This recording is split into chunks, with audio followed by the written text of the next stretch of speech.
The wedding invitation was beautiful. Cream cardstock with gold foil lettering. My brother Marcus's name paired with Vanessa's in elegant script. Then I turned it over. A handwritten note in Vanessa's perfect penmanship. Dress code is success only. Maybe sit this one out. I stared at it for a full minute before my phone buzzed. Vanessa, just being honest. You won't fit in with our crowd. No hard feelings. I typed 3 different responses. Deleted all of them. Finally settled on, okay. Because what else was there to say? Marcus wasn't always like this. We grew up in a small apartment in Baltimore, just the 2 of us and Mom after Dad left. Marcus was my protector. The big brother who walked me to school, who scared off boys who bothered me, who split his sandwich when I forgot mine. We're a team, Nia, he'd say. Always. Mom worked 2 jobs.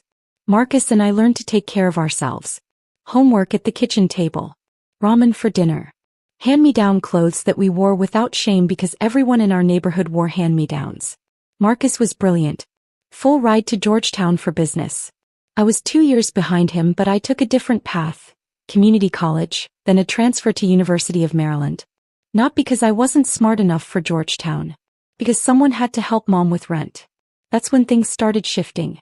Marcus's Georgetown friends were different. Their parents were lawyers, consultants, politicians. They summered in the Hamptons. They spoke a language Marcus started learning. The language of networking and connections and family offices. When he came home for Thanksgiving sophomore year, he corrected my grammar. It's I saw, not I seen, he said. Since when do you care? I asked. Since I realized how we sound, he replied. Mom and I exchanged a look. But we said nothing. By senior year, Marcus had an internship at a consulting firm. He came home less. When he did, he'd talk about clients and deals and people whose names I should apparently recognize. He bought Mom a new coat for Christmas. Expensive, designer. She looked uncomfortable wearing it. He's just trying to take care of us, she said. But it felt like something else. Like he was trying to rewrite where he came from. I graduated with my business degree and got a job at a small investment firm. $42,000 a year. I moved back in with Mom to save money. Marcus was in New York by then, making 6 figures at McKinsey. He sent money monthly, generous amounts that Mom put in a savings account because it felt wrong to spend her son's guilt.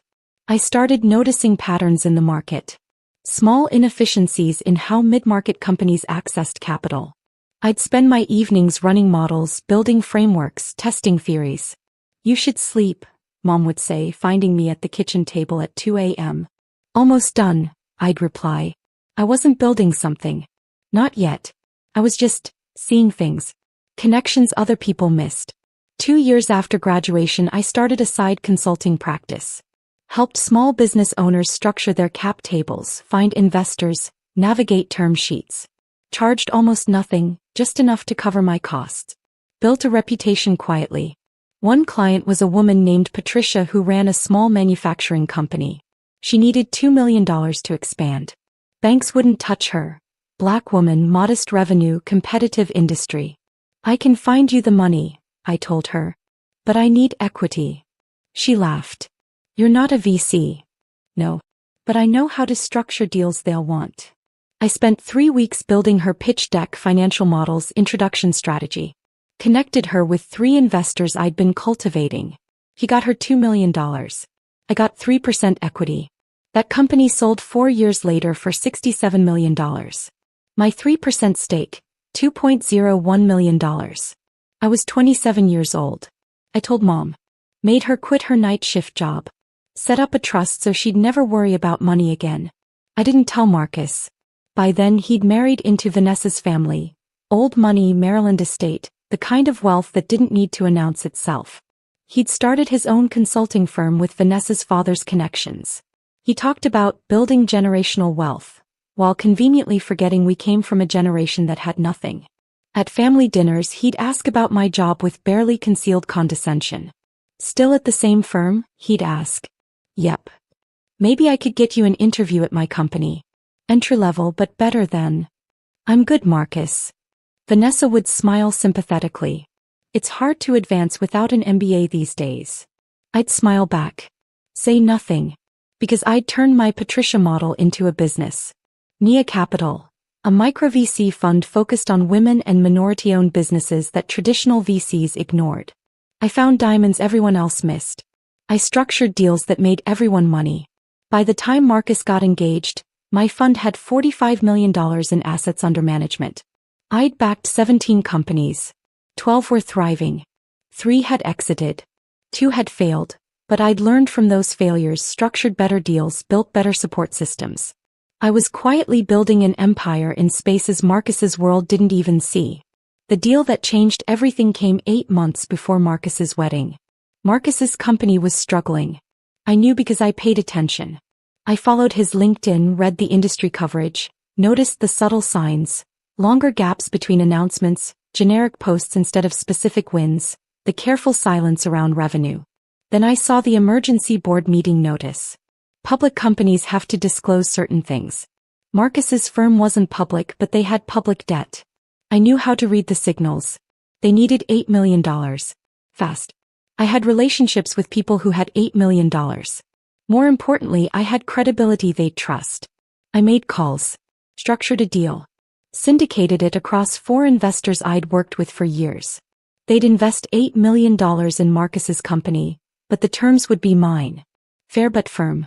Conversion rights, board observer seat, anti-dilution protection. And one unusual clause. The investment would be structured through a special purpose vehicle. The investors' names would be listed. Mine wouldn't. Why the anonymity? My lawyer asked. Family, I said simply. He understood. The deal closed 3 weeks later. Marcus's company was saved. His in-laws, who controlled 40% and would have taken over in bankruptcy, remained minority shareholders. Marcus kept his CEO title, his equity, his reputation. He never knew his little sister had saved him. The investors knew. They thought it was brilliant, proof that I could source deals and execute under pressure. 2 of them increased their commitments to my fund immediately. But Marcus just knew that some mysterious investor group had believed in his vision. At Thanksgiving he talked about it endlessly. These investors, they really understood what we're building, he said. Not like the small-time operators who can't see the big picture. I ate my cranberry sauce and said nothing. Mom caught my eye. He knew. I'd told her everything months ago, made her promise not to tell Marcus. Why? She'd asked. Because he needs to believe he did it himself, I said.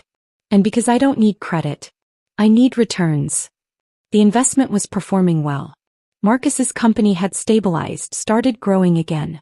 My investors were happy. My fund's reputation was growing. And then the wedding invitation arrived with Vanessa's note. Dress code is success only. I sat with that invitation for 3 days. Part of me wanted to skip it. Disappear. Let Marcus have his perfect wedding with his perfect people who fit the dress code. But another part, the part that Mom raised, the part that remembered Marcus splitting his sandwich, that part couldn't quite let go. I called my friend Keisha. She ran a Series B startup I'd backed 2 years ago. I need advice, I said. Shoot. My brother basically uninvited me from his wedding. But I kinda saved his company last year and he doesn't know it was me. Silence. Then, girl. Yeah. Are you going? I don't know. What do you want to happen? That was the question. What did I want? I wanted my brother back. The one who split sandwiches. The one who walked me to school. The one who called us a team. But that brother was gone. Replaced by someone who saw success as a dress code. Who'd forgotten where he came from. Who'd written me out of his story because I didn't fit the narrative he was building. I want him to see me, I said finally. Really see me. Not the version he's decided I am. Then go, Keisha said. But go on your terms. I bought a dress. Emerald green silk, clean lines, designer but understated. I looked like I belonged anywhere. I sent a generous gift. A crystal vase from their registry. $400. Enough to be appropriate, not enough to make a statement. I RSVP'd yes with a +1. My friend David, a software founder whose company I'd backed. He was charming, successful, and most importantly, he understood the assignment. You want me to be impressive but not showy? He asked. Exactly. I can do that. The week before the wedding, I got a text from Marcus. Surprised you're coming. Vanessa said she suggested you skip. Me, she suggested. I decided differently. Marcus, Just keep it low-key, okay? Don't talk about work or money. Some of Vanessa's family can be particular. I stared at that text for a long time. My brother asking me to make myself small at his wedding. Me, I'll be appropriate. The wedding was at a Maryland estate. Rolling hills, a tent the size of a house, flowers that probably cost more than our childhood apartment's annual rent. David and I arrived perfectly timed, not early enough to draw attention, not late enough to make an entrance. This is nice, David said mildly. Hum. Vanessa's family was everywhere. Tall, confident people with easy laughs and expensive watches. Marcus's colleagues from his firm. The investors who'd saved his company. I recognized 3 of them. They recognized me, nodded discreetly. Marcus was holding court near the bar, laughing with groomsmen. He saw me, waved, didn't come over. Vanessa's mother approached. You must be the sister. Nia. Yes, ma'am. She looked me up and down. That's a lovely dress. Rental. David coughed to cover a laugh. No, ma'am, I said pleasantly. Just lucky to find it. Well, the ceremony starts in 20 minutes. You'll be sitting in the back left section. She walked away. Back left. David whispered. That's basically the distant relatives who might cause problems section. Noted. The ceremony was beautiful. Marcus looked happy. Vanessa looked perfect. They said vows about partnership and building a future together. I thought about the $8 million that made this possible. About the months I'd spent structuring the deal, convincing investors, protecting my brother from his own failures. He had no idea. The reception was choreographed perfection. Dinner, toasts, dancing. I sat at table 17, far from the family tables, surrounded by Vanessa's distant cousins and Marcus's college acquaintances who'd made the B-list. David was a good sport. He made small talk, danced with Vanessa's younger cousins, stayed close. You okay? He asked during dinner. Yeah, I lied. Then the best man stood up for his speech. Jeremy, Marcus's best friend since Georgetown. I'd met him twice. He'd asked me what I did both times, forgotten the answer both times. Marcus and I have been through a lot together, Jeremy began. Standard wedding speech stuff. Funny stories from college. Jokes about Vanessa taming Marcus's bachelor ways. Then Jeremy paused, smiling. But seriously, this year tested Marcus like nothing else.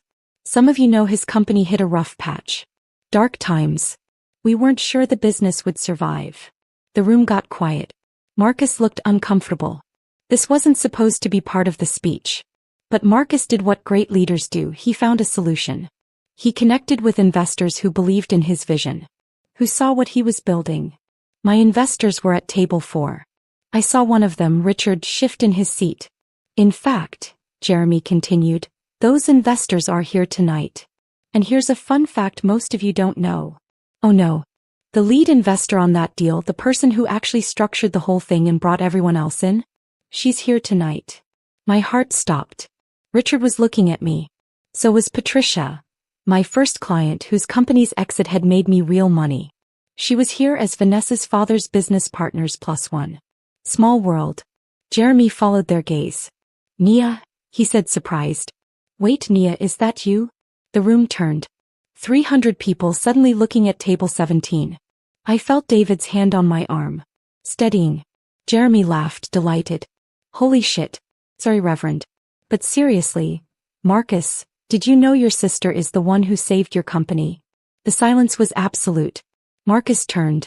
Saw me standing at the bar where I'd retreated for water. His face went through several expressions. Confusion, disbelief, dawning realization. That's not, he started. Richard stood up.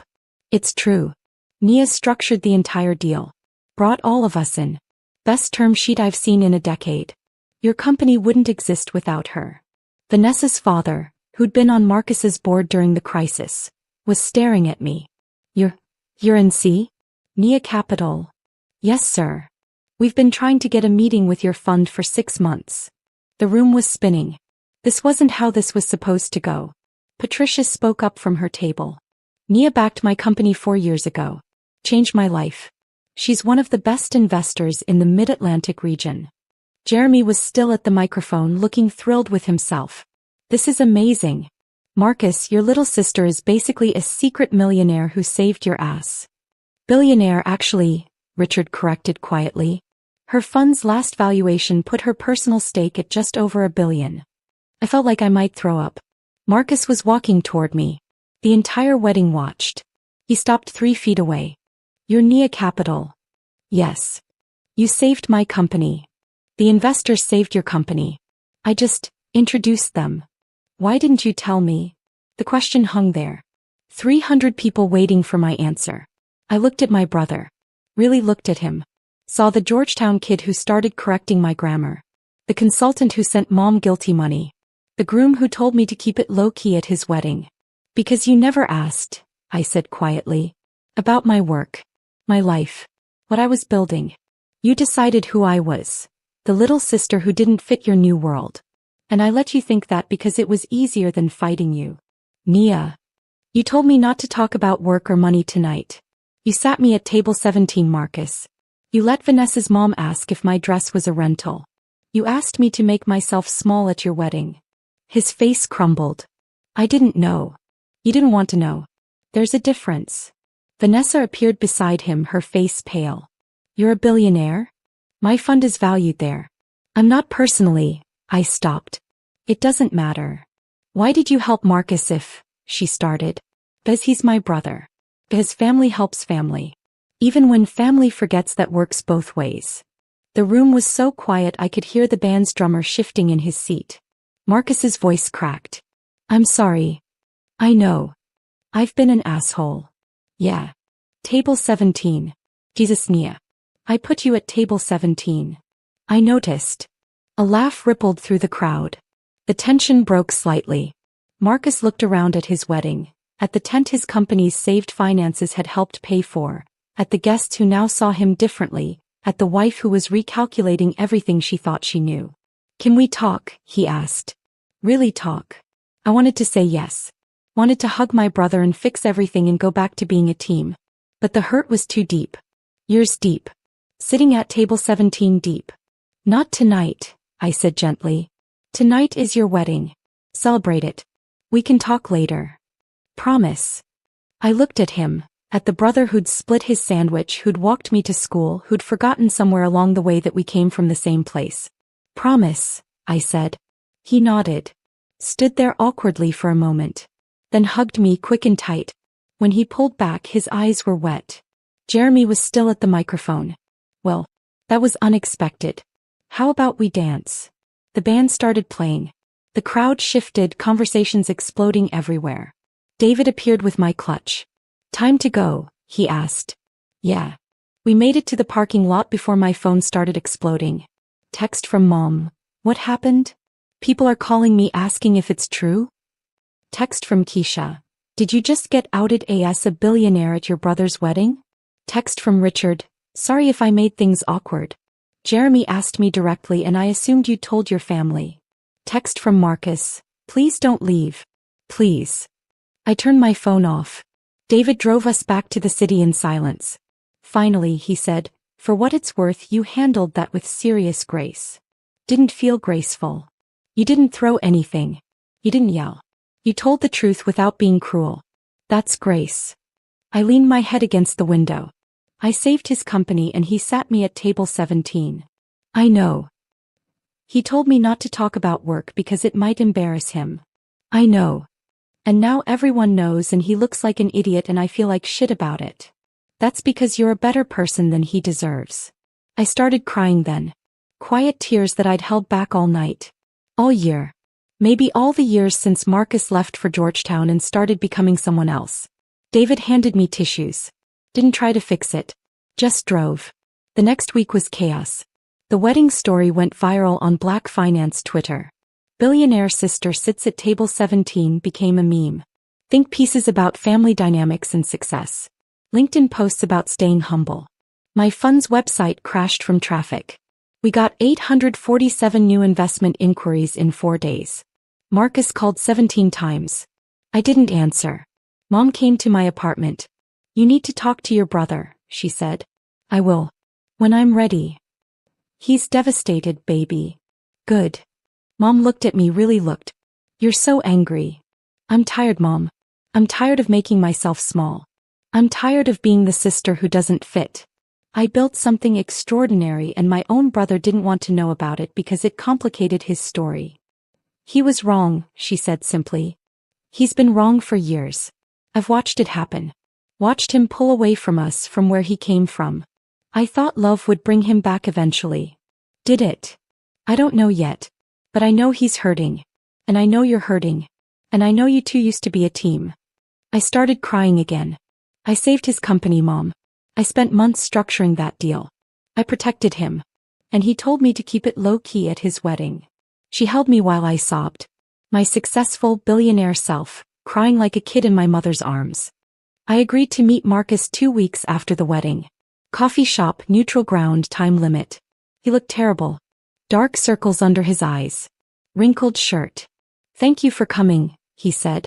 Mom asked me to. I know. She told me. We sat in silence for a moment. I've been thinking about when it started, he said finally. When I started pulling away. I think it was sophomore year at Georgetown. This guy in my cohort, he asked where I was from. I said Baltimore. He said, oh, like the nice part? And I lied. I said yes. I said nothing. And that lie felt good.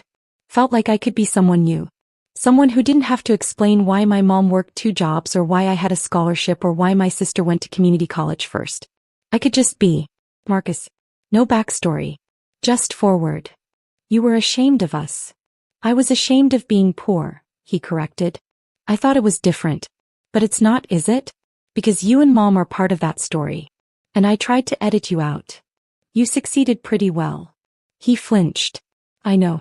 Vanessa's been helping me see it. The dress code comment, sitting you at table 17, all of it. She's horrified. Is she? Yes. She grew up with money, but her parents taught her that's a responsibility, not an identity. She's been asking me hard questions all week. About why I treat you like you're less than. About why I never asked about your work. About why I assumed you needed my help instead of wondering if you'd built something on your own. I stirred my coffee. What did you tell her? The truth. That I was so busy trying to prove I belonged in her world that I forgot where I actually came from. That I turned my little sister, who's smarter than I'll ever be, into a symbol of everything I was trying to leave behind. That's a good answer. It's not good enough. No, I agreed. It's not. More silence. I want to fix this, Marcus said. I don't know how, but I want to try. I looked at my brother. At the familiar face that had become a stranger's. I need time, I said. I need time to not be angry. Time to figure out if I can trust you again.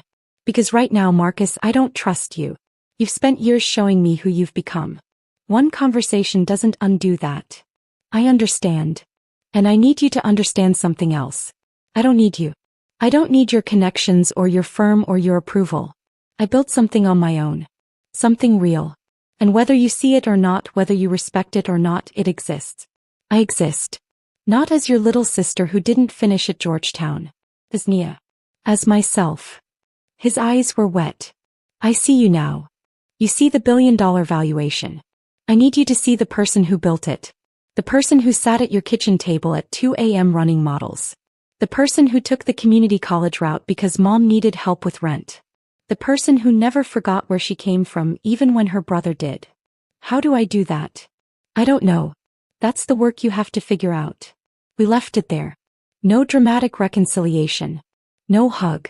Just space. Marcus started therapy. Sent me a text every week. Not asking to meet, just sharing what he was learning. About class shame. About identity. About the ways he'd constructed a self that required erasing his past. I didn't respond to most of them. But I read them. Vanessa sent me a private apology. Long, detailed, accounting for every microaggression. She asked if we could have coffee sometime. I said maybe. The wedding story faded from social media. But my funds profile had permanently shifted. We got better deal flow, bigger commitments, more respect. Patricia's company's exit closed. My 3% turned into $2.01 million 4 years ago. Now Patricia was on my fund's advisory board, helping me identify other founders like her. Brilliant women the traditional system overlooked. David's company raised a Series B from one of the investors who'd been at the wedding. He credited me in the press release. I told him to delete it. Let it stand, he said. You've hidden long enough. Maybe he was right. 3 months after the wedding, Marcus asked to meet again. Same coffee shop. He looked better. Still tired but clearer somehow. I've been working with my therapist on making amends, he said. Not the AA kind. Just actual amends.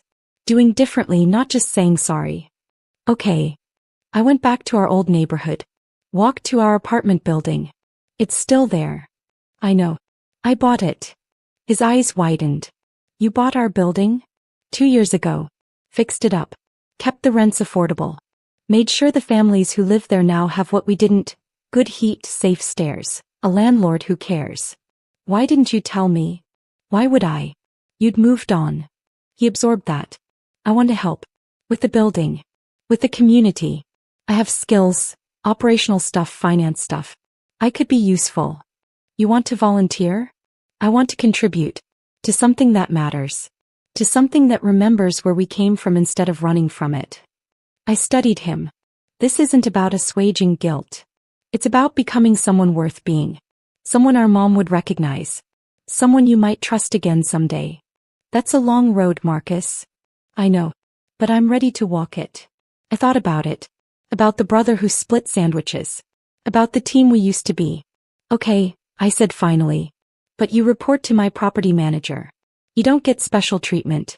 You work like everyone else. Deal. And Marcus, if you flake, if you treat this like a side project you can walk away from when it's not interesting anymore, we're done. Not siblings anymore. Just strangers who share DNA. I understand. I mean it. I know you do. That's why I'll show up. He's been showing up for 4 months now. Every Saturday. Painting apartments, fixing plumbing, organizing tenant meetings. He's not great at it yet. His hands are soft from years behind a desk. But he's trying. Mom comes sometimes. Brings food for the volunteers. Watches her children work side by side. You think you'll forgive him? She asked me last week. I think I'm watching him earn the possibility of forgiveness, I said. That's different than forgiving him. But you're letting him try. Yeah. That's love too, you know. Letting someone try to be better. Maybe. Or maybe it's just me, unable to completely let go of the brother who once made me feel safe. Vanessa came to the building last month. Brought a check, $50,000 for the tenant support fund. This isn't to buy your forgiveness, she said. This is because I benefited from systems that kept places like this under-resourced. I want to contribute to changing that. Okay. And I want you to know I told my family. About where Marcus came from. About your building. About what you built from nothing. My father was impressed. I don't need his approval. I know. But he's allocating capital to your fund anyway. Because it's a good investment. Because you find opportunities his world misses. I accepted the check. Added Vanessa to our volunteer schedule. Watched her struggle through her first day of painting. She's not great at it either. But she shows up. The new building, the one I'm constructing in the old neighborhood, breaks ground next month. Mixed income housing. Retail space for local entrepreneurs. A community tech center. The Chimwalker building. My last name and Mom's maiden name. The names we had before Marcus tried to become someone else. He asked if he could be involved. I said yes, but not in leadership. In service. He understood. I still think about that wedding. About table 17. About the moment the truth came out and my brother's face crumbled. Still hurts. The years of dismissal. The casual cruelty. The way he made me small to make himself big. But I'm learning that you can hold two truths. Someone hurt you deeply and they're trying to do better. Both things exist. Forgiveness isn't a moment. It's a process. Marcus is in that process. Some days I think we'll make it back to being a team. Other days I think we're just siblings doing adjacent work with permanent distance between us. My therapist says that's okay. That I don't have to decide now. That I can let time and Marcus's actions tell me what's possible. David asked me out last month. Actual date, not just friend hangout. I've liked you since before the wedding, he admitted. But after watching how you handled that night, the grace, the honesty, the strength, I knew I had to at least try. We're taking it slow. He understands the trust issues. The family wounds. The way success can make you a target even for people who should celebrate you. He sees me. Not the $1 billion valuation. Not the fund. Not the Forbes mentions. Just Nia. Who still eats ramen sometimes because it's comfort food. Who bought her childhood building because some wounds become missions. Who loves her brother and can't fully trust him and is trying to figure out how both those things can be true. Mom hosted Thanksgiving this year. Small gathering. Me, David, Marcus, Vanessa, a few cousins. Marcus helped cook. Actually helped, not just supervised. At dinner he raised his glass. I want to thank Nia. For everything she's built. For everything she's forgiven. For everything she hasn't forgiven yet but might someday. For being better than I deserved and still letting me try to be better. Everyone drank to that. Later, doing dishes, he said quietly, I'm proud of you. I should have said that years ago. But I'm saying it now. I'm proud of who you are. Who you've always been. Thank you, I said. It wasn't forgiveness. Not fully. But it was something. A door slightly open. A team maybe rebuilding. A brother and sister learning each other again. That's enough for now. The fund is launching a new initiative next quarter. Micro VC investments in neighborhoods like the one we grew up in. Finding the next generation of builders who everyone else overlooks. Marcus is helping with operational structure. Vanessa's connecting us with her family's foundation for matched funding. Patricia is identifying founders. We're building something. All of us. Something that looks backward to where we came from and forward to what's possible. I still sleep at 2 a.m. sometimes running models at the kitchen table. But now Mom has a kitchen table that's worthy of the work. In a house I bought her. In a neighborhood where she feels safe. And sometimes Marcus joins me. Brings his laptop. Works quietly beside me. Like we used to. Like a team. Not fully. Not yet. But maybe. That's what I carry now. Not the anger. Not the hurt. The maybe. The possibility that people can change. That wounds can heal. That table 17 doesn't have to be the end of the story. Just a chapter. A painful one. But not the last one.